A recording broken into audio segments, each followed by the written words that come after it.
everybody and welcome back to my channel. I haven't done this video in a while, let's just say that. I haven't done this video in a while, so I thought why not, let's just do one again. In today's video I will be focusing on my top 5 Tintin stories.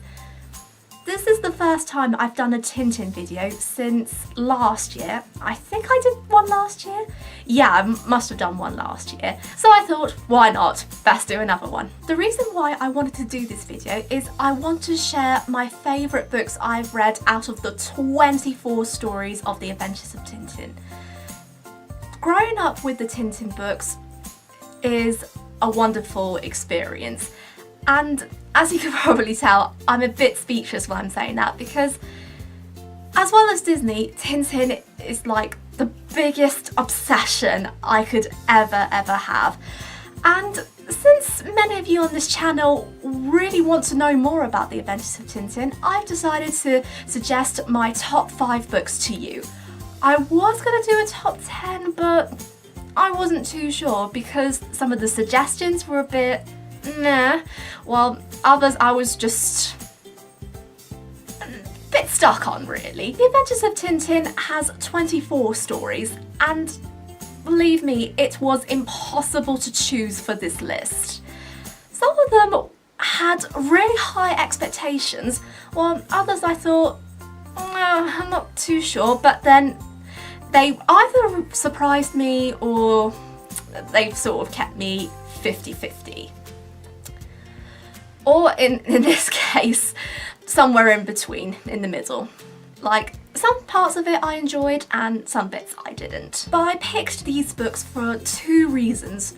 1, because I enjoyed them so much, and 2, I thought others will enjoy them as well. I'm judging these books based on the story plots, how cleverly written they are, how interesting they are, and also how accurate they are in modern society. It also touches on everything that we're still struggling with: discrimination, racism, sexism, all those big type of things that would have happened a long time ago but still continue to this very day. But I will give you a little bit of the story plot on each story on this list, and if you would like to know more or even read the comics yourselves, any of the comics I haven't mentioned on the list, or the 5 I've mentioned, I'll leave links in the description box below. The first story I'm going to be mentioning in this video is the Castafiore Emerald. Unlike any of the other Adventures of Tintin stories, this one takes place in Spike Hall, which is kind of like the home country residence, as it were, to one of Tintin's friends. But I don't want to give the story away too much because I know there'll be some people who would be interested in reading it. So what happens in the story? Well, if you count a lot of gypsies, plus a broken ankle, plus an opera diva coming to stay at your country residence, and suddenly she takes all over the place, from practicing her scales to paparazzi to a missing emerald, then it's all chaos. Let's put it that way. But what do you do when the most beloved thing in the world that you owe completely vanished out of the blue, and everyone else apart from 1 or 2 people accuse someone who may or may not have stolen it, but most of the people decide to accuse a group anyway because to them they're just nothing. So why do I recommend the Castafiore Emerald? Well, even though there's a lot of chaos in the story, it is a very excitable one. Also, if you're a big fan of Sherlock Holmes, then this could be the story for you. So the next book I'm going to mention involves the same characters, but this book is completely unfinished, and at the end it involves a cliffhanger. There have been a few adaptations following after the cliffhanger bit.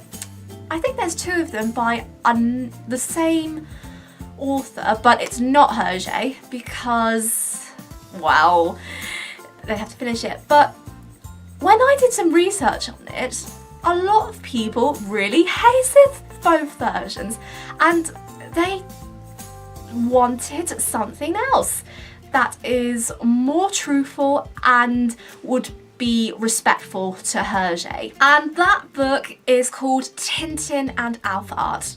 I know I've mentioned this before in my last Tintin video, but I only just gave a little bit of it. There are so many reasons why I love Tintin and Alph-Art. However, before I could get into that, I will tell you the story plot of it. One day, while walking to an art auction, Captain Haddock buys a mysterious looking masterpiece.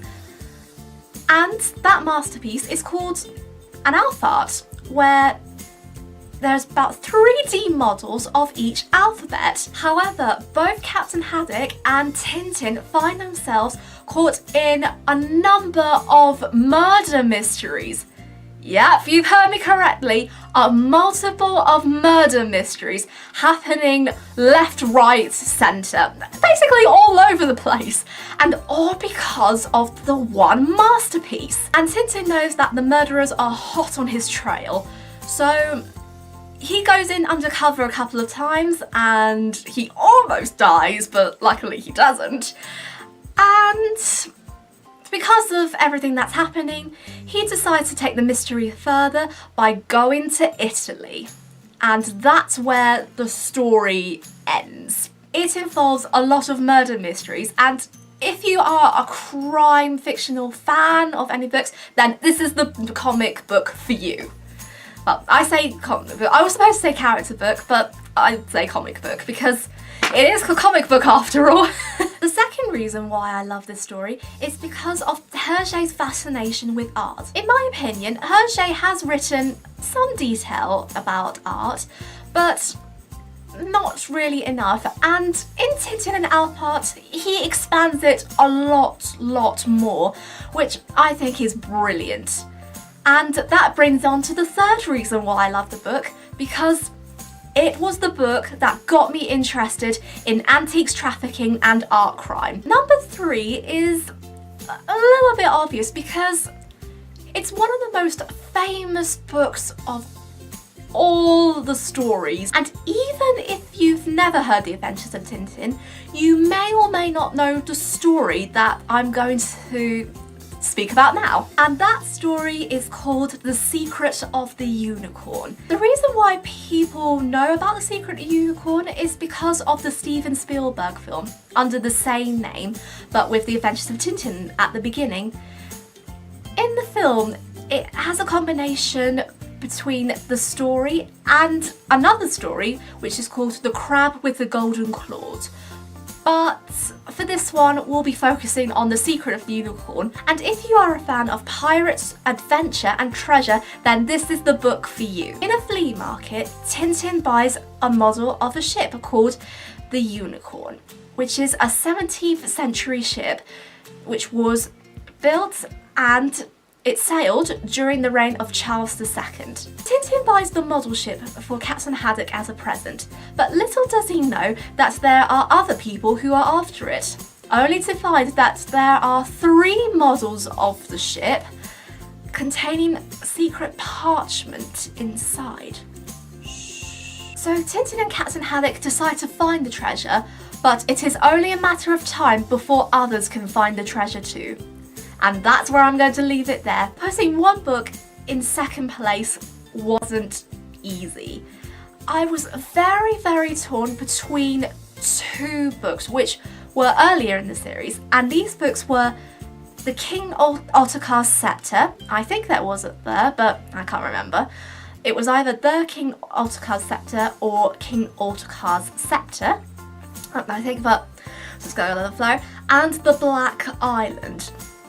Now, both of these stories happen before Tintin meets others like Captain Haddock and Professor Calculus, but he meets Madame Castafiore in King Ottokar's Scepter. However, I'm going to pick The Black Island. Unlike most of the books in the series, The Black Island focuses on counterfeit money, and it is also the book that Hergé had as one of his favourites for different reasons. Firstly, because he loved England and felt like England was his home most of the time, even though he spent most of his life in Switzerland and Belgium.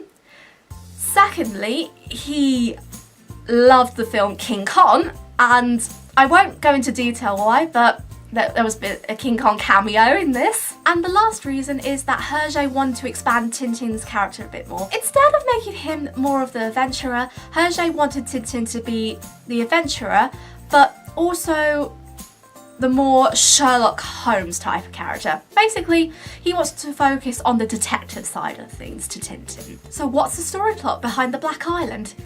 Tintin's just going around minding his own business when suddenly he gets shot. Yeah. He almost dies, but luckily he recovers because the bullet missed his heart and only grazed his ribs. Tintin decides to investigate, and little does he know that great danger waits upon him, taking him from England to Scotland. But I think I explained a lot about why I love the Black Island, so I'm going to probably leave it there. The number one spot was really easy, and honestly, it was the crown jewel in every Tintin story. This one was a huge favourite of mine because it was the very first Tintin story I ever came across on, and that is Tintin in Tibet. Tintin in Tibet is not like any other story. It involves no mystery, no crime, no drama, but only on the journey through adventure and friendship based on trust and love. It also shows Tintin's devotion towards friendship because in most of the series, Tintin makes a lot of friends, and every adventure he has been on, he always puts people first before himself. And in Tintin in Tibet, it puts it to the limit. This story also shows us how important friendships are, and I can honestly say it has a wonderful moral.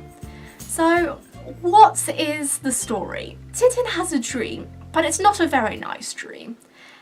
And when he wakes up, he tells Captain Haddock that his dream was about a plane crash. In that plane crash was his friend Chan, who we actually meet in one of the earlier versions of the stories, the Blue Lotus. After the dream, Tintin has realised that the aeroplane crash was real, but he's not convinced that Chan is dead. So he travels over to Tibet and climbs over the Himalayan mountains in order to rescue his friend. Even though it doesn't have a lot of mystery, crime, or something like that, it always keeps you engaged.